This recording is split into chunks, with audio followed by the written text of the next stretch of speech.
যেমন শেষ আশ্রয় সমুদ্র, তেমনি এই জগৎ জীবের শেষ আশ্রয় হচ্ছে আমার রাধা গোবিন্দের চরণ পদ্ম। জল যতদিন না সমুদ্রে গিয়ে স্থান পায়, জলের আসা যাওয়া শেষ নাই। ঠিক তেমনি আমরা যতদিন পর্যন্ত আমার গৌর গোবিন্দের চরণে স্থান না পাবো, ততদিন পর্যন্ত জন্ম হবে, মৃত্যু হবে, জন্ম হয়ে আসা যাওয়ার শেষ থাকবে।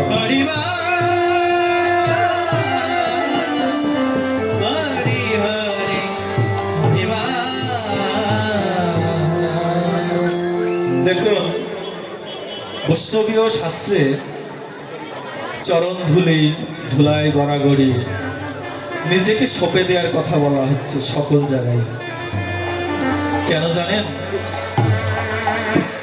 অহংকারের কাছে আমার ভগবান কোনোদিন যায় না। অহংকার যদি হৃদয়ে এক ফুটা থাকে, ভগবান তার কাছে কোনোদিনও যাবে না। তাই এই অহংকারকে ধুলাই মিশিয়ে দেওয়ার জন্যই সকল ভক্তকে ধুলাই গড়াগড়ি দেওয়ার কথা বলা হয়।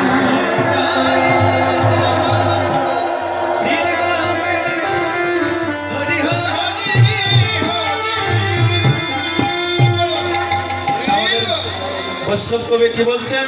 ওরে মাঝ বুঝোয়ে অসনে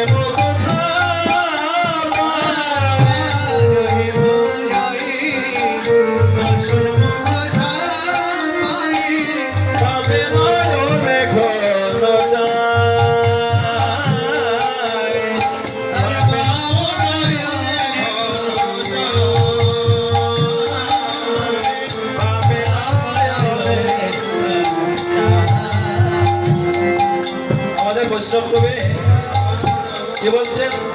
এ রাধা মোহন চিতে অভিলাষ, এ রাধা মোহন চিতে অভিলাষ, ওই চরণে জনপায় হবে বা হবে, হবে বা হবে,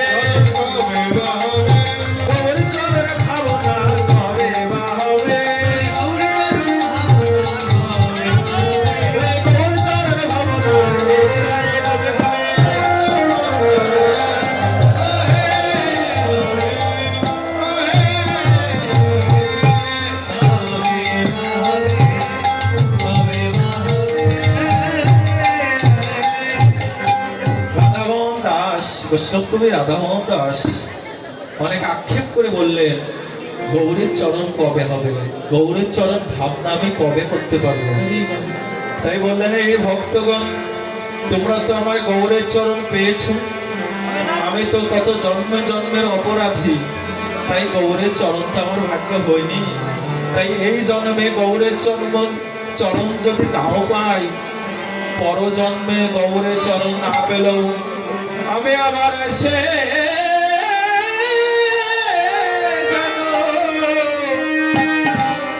তোমার এই ভক্তের সঙ্গ করতে পারে।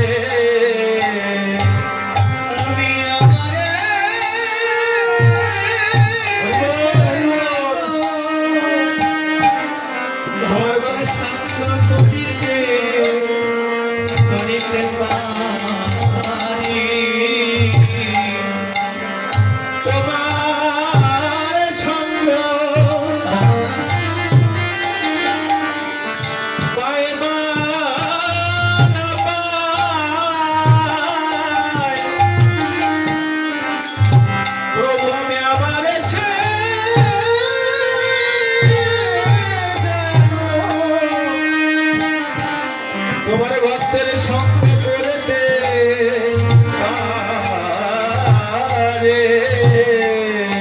আমি তোমার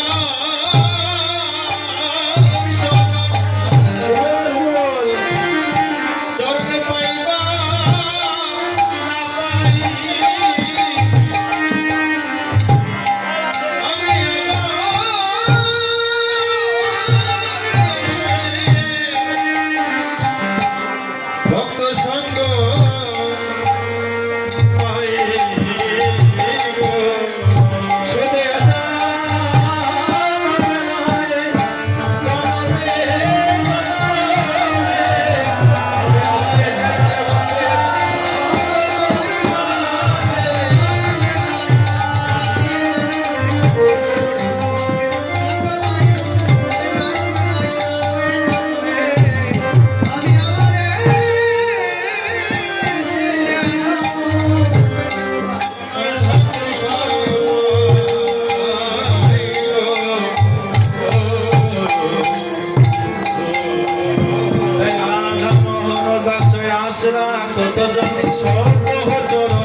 নবে ভো